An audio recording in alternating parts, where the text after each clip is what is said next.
Hello, welcome back to Tactical Tuesday with Johnny Tiger. This is January 12th, 2021. And this is the second video we do today. Probably why my voice just cracked. Hmm, Yeah, either that or I'm going to puberty again. Anyway, just to build on what we learned in the last self-defense video, where we talked about how to switch grip when you're using a knife, switch hand when using a knife.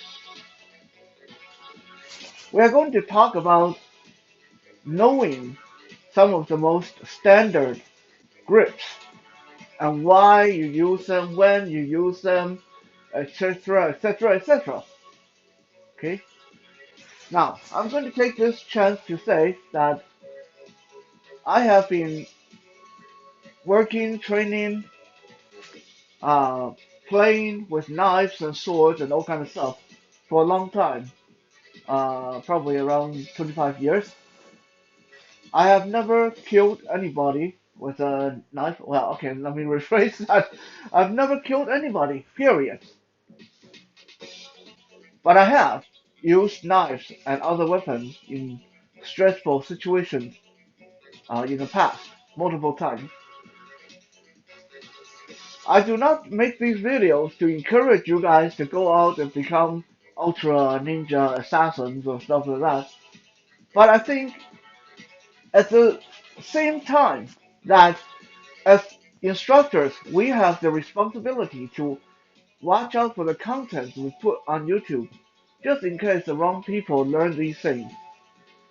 We also, at the same time, must realize that knowing is power.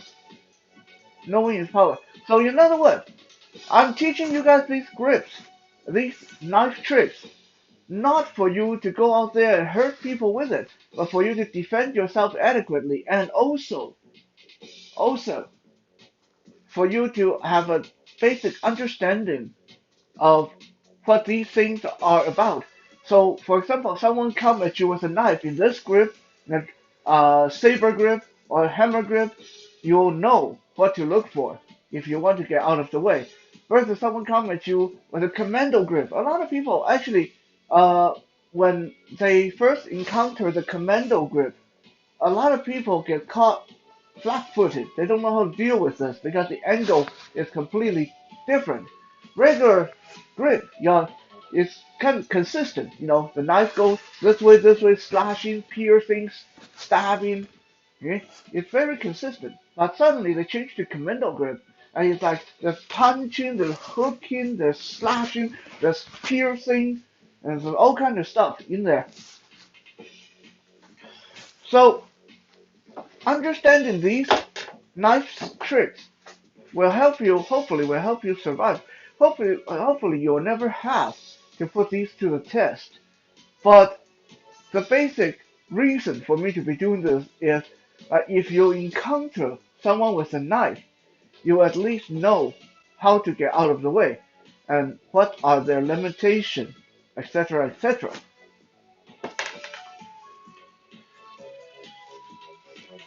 But first of all, let's go through grips, various gripping style for knives. There's three main style we'll look at today, and two uh, side branches. The first and most obvious is often called the forward grip. The blade come out between your thumb and forefinger. You are holding your knife like you're holding a hammer or a sword. This is why it's also called the saber grip or the hammer grip.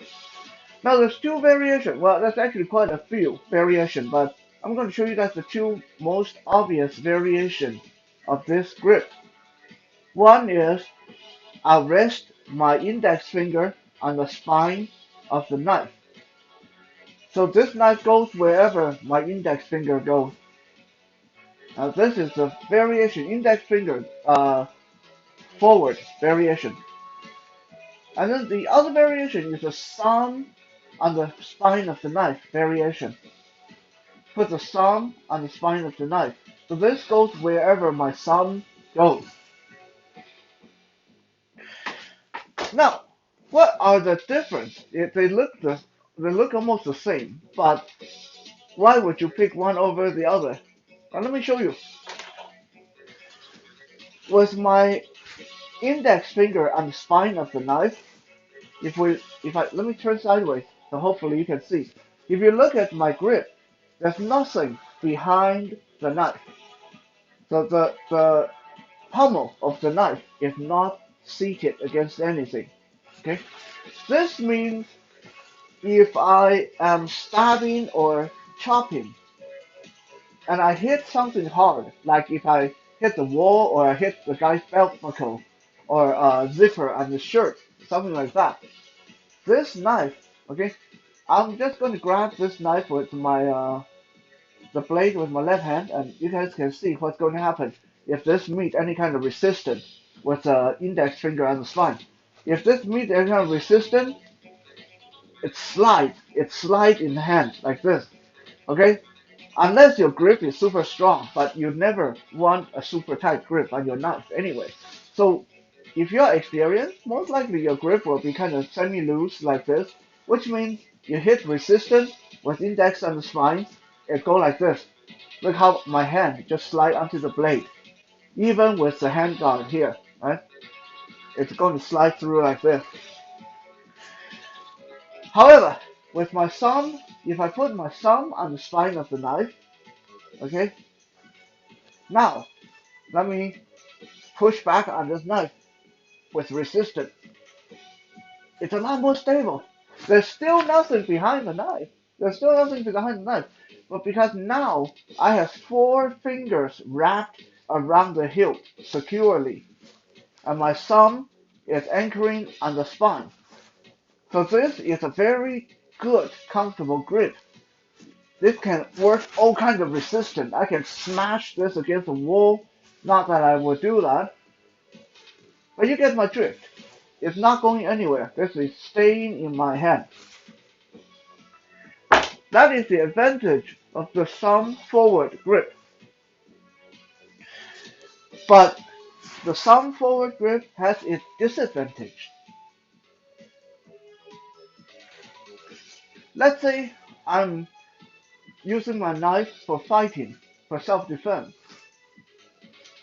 If you watch my range of motion with my index finger on the spine of the knife, it can go here, can go here, can go here, can go forward, can go sideways, can go backward. I can stab back, right? I can go high and go low. And my motions are very small. Left, right, up, down, forward, back, right? Okay, it's quick. It's really, really quick. Give me a huge range of motion. Now, putting my thumb on the spine of the knife, suddenly, look at this. I can cut right. Yeah, no problem. Cutting left. Look at how short my range is when I try to cut left. Because with my hand turned up like this, cutting across my body, the range is like 6 inches. Cutting down, no problem. Stabbing forward, no problem. Cutting up, not really a problem. But stabbing back, oh boy. Let's say I turn my arm around and stab back. I barely missing myself, okay? Don't stab back with your thumb on the spine of the knife. So as you can see, index finger on the spine, good range, good flexibility, quick. Thumb on the spine of the knife, the range is suddenly really awkward. Okay, it's not that good. So with the thumb on the spine of the knife, you get more security, but less range, less flexibility, less mobility. With the index finger on the blade, It has way more mobility, but it's not as secure. The second style of holding a knife is the commando, the ice pick, the defensive grip, which means the knife is the blade come out of your hand opposite to your thumb, come out the pinky side, holding the knife upside down like this. Okay? Now, make sure you have the blade forward. The edge of the blade should face away from you, like this. There is a style that hold it with the blade towards you, but personally, I don't really see any point for that. It's just something that I can't really fathom why you would want to hold it like that. But I have seen people teach that. Most of the time, you hold it with your blade facing out. You put your thumb on the butt end of the knife. This style, the commando style, allow you to punch, allow you to use a knife to block, allow you to hook. Let me show you guys a hook really quick. Let's say I'm engaging someone's weapon and I glide over the weapon. I can drop my wrist on top of the weapon and my knife and my forearm forms an angle, allow me to hook this weapon back, get it out of the way, and then with the same motion, I pull back and slash forward. Okay? Commando grip is extremely versatile, very defensive. Another thing that I've shown before, I'll show again, with the commando grip, it allows you to block incoming heavy object. Okay? Now, if I hold the knife in saber grip, in the regular grip, and someone swing a baseball bat at me, I need to get out of the way, or I need to go at their hand. I can't block this. Even this is just rolling pin. This rolling pin, it swings over. If I try to block this with my knife, it's going to knock my knife out of my hand because my knife is too short, too small. Doesn't have the leverage to block this. Okay. But if I hold it in commando grip, I can anchor the knife back against my forearm and wrist just like this, by pushing my thumb outward, swiveling my fist down so the spine of the knife go against my forearm. So if someone swing a baseball bat or a rolling pin at me, I can just stick my forearm there, and this will check the swing. Okay, it's not going to hurt my forearm as much because the blade is in the way, and it's not going to knock the blade out of my hand because my forearm is in the way. Okay, so you can use it to anchor your blade this way.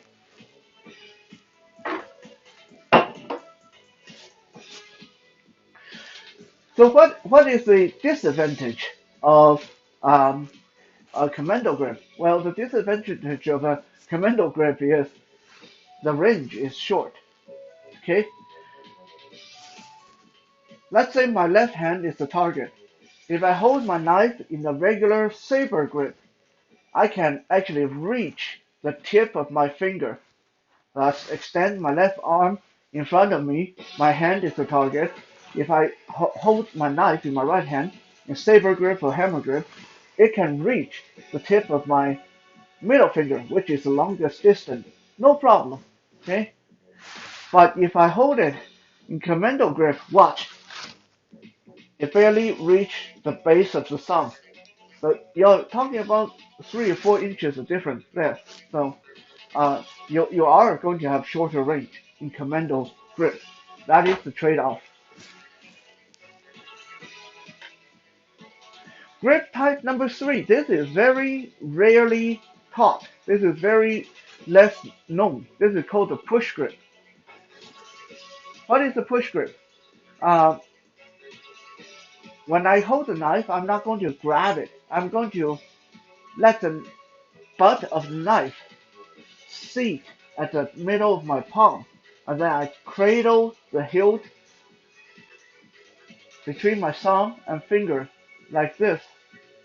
So in this grip, I'm going to strike forward by palm striking my opponent. Stab, stab. Okay? You can do a blade down, or the way I like to do it is blade up from the hip. Okay, so blade down is going to be a bit awkward, but if I do blade up, I can throw like an uppercut, boom, right off the center line. Okay, very gruesome. I don't want to describe it. You guys can imagine. This grip is very rarely known, very rarely used because it's not that useful. Because you're holding this knife very loosely. It's anchored against your palm, which gives it tremendous stabbing power and tremendous reach. It has really good reach. But because you're holding it so loosely, because you can't really wrap your fingers around the hilt, if the person hits your knife, most likely you're going to drop it. Okay, that is the disadvantage of this push grip. It's hard to hold onto the knife, even though it gives you tremendous impact, tremendous stabbing power, tremendous range, but it's just not very secure. And and we don't encourage people to stab people, so there's almost no point using it.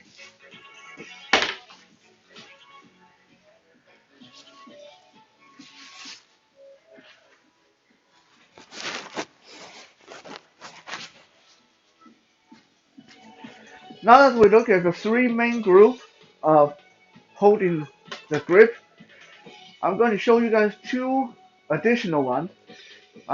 This is less about self-defense, but more about utility. When people are chopping, I'm just going to use this pot lid uh, as a chopping board, okay, as an illustration. Okay, when people are chopping vegetable or whatever they're chopping, fruit or meat, quite often people will hold the knife in the saber grip or hammer grip, and they'll put the thumb on the top or the forefinger on the top, like we already discussed. That is okay, but if you want to have full control of your knife in the kitchen, I'm going to show you guys a blade grip. This is called a forward blade grip. And what it is I'm going to let my hand slide up the blade and pinch the base of the blade between my thumb and middle finger, while my forefinger, my index finger, stay a little bit in the front on the spine of the knife. So I'm barely holding onto the handle. I'm pinching the blade between two fingers, resting another finger on the spine. This allows me to chop really fast, very accurately. There's less of a chance of the knife turning and hurting myself. This is a blade, the finger forward blade grip. Right? Very useful in the kitchen. So that's why I thought I'd share it here. Another Another utility related grip is, again, we are holding it in saber, so forward grip, but this time I'm going to turn the blade facing up, like this. Rather than facing outward, I'm going to face the blade toward myself. And then I rest my forefinger on the spine of the blade. So when I curl my wrist, the butt of the knife butt up against my wrist, like this. Hopefully people can see it, like this. Right? This grip is really good if you are using the knife for utility work like skinning or gutting or dressing game or hunting related, fishing related stuff. Okay, because you don't have to hold onto it tight. Your hand just forms a cradle and just naturally moves the knife like this, forward, back. Use very little energy. That is called the blade up forward grip. It's very uh, energy conserving, shall we say.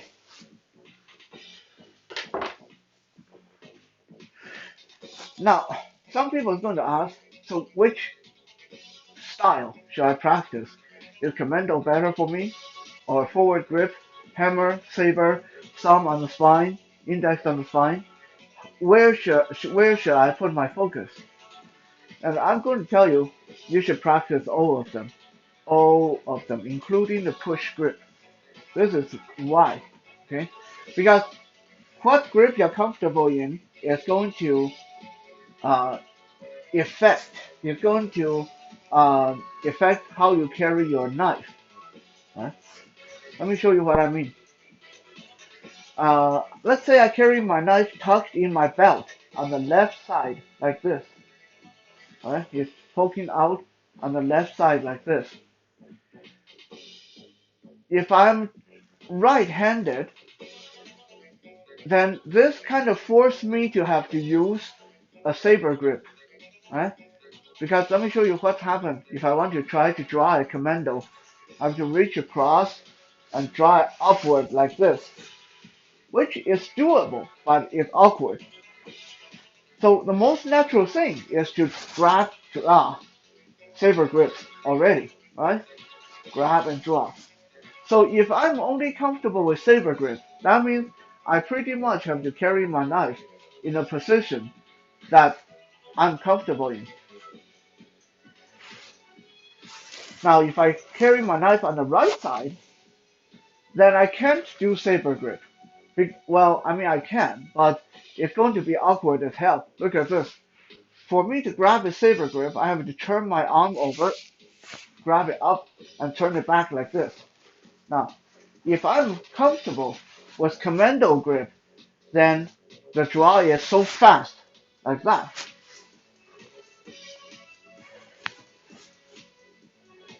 So, depending on what grip you practice, the more grip you're comfortable with, the more option you have in carrying your self-defense tool. Let's say I keep it behind me. Let's say I keep it behind my lower back, tucked into my uh, belt or my waistband like this on my lower back. Again, if I'm only comfortable with commando grip, I'm in trouble because I can't get this in a good commando grip when I draw the knife. So which means I have to draw the knife and then switch grip in the mid-air. Okay, which gives you greater chance of dropping the knife. So in this case, if I got a knife in my lower back, I better be good with saber grip or push grip because it's a lot faster, right? If you carry neck knife, okay, this is too big for a neck knife, but I'm going to just hold it in front of my chest so you guys can get an idea, right? If my neck knife hilt is like this, pointing down, then hammer grip is or saber grip and hammer grip is ideal because I pull it down and forward like this. But if I want commando grip, then this again is kind of awkward because I have to pull it down and switch grip mid-air. Huh? However, if my neck knife faces the hilt faces a little bit to the side like this or up like this, so pointing to the side or up, then for me to do saber grip, it's awkward. I have to draw up, right? If I do commando grip, it's up and ready in an instant. So in the end, we should try to get comfortable with all these grips, just in case, because you never know when you may have to reach for that tool, where that tool might be at that given time, and how you might be limited at that given time. What do I mean by being limited? Okay, let me give you an example. Let's say I'm used to carrying my knife across my belt, the front of my belt, like this, huh? Which I do. I carry my knife like this a lot. But somehow my right arm is busy trying to ward off an opponent. Maybe the opponent come at me with a baseball bat or a rolling pin. Okay, this is our like uh, improvised baseball bat. They come at me with this, and I grab onto their wrist. We're struggling. I can't let go of them with my right hand to draw my knife because as soon as I let go, they're going to swing at me. Right? I better know how to draw with my left hand, and I better know how to do this commando because I I'm not going to be able to draw this saber grip with any kind of fluidity. So I'll have to grab this out commando and get in action with this knife right away, right? For that matter, it's a good idea to practice wearing your self-defense knives, tools, tactical pen in different locations just to practice how to access them in different scenarios and angles. Thank you for checking out today's Tactical Tuesday. We'll be back again tomorrow for Wisdom Wednesday. For now, have a good night.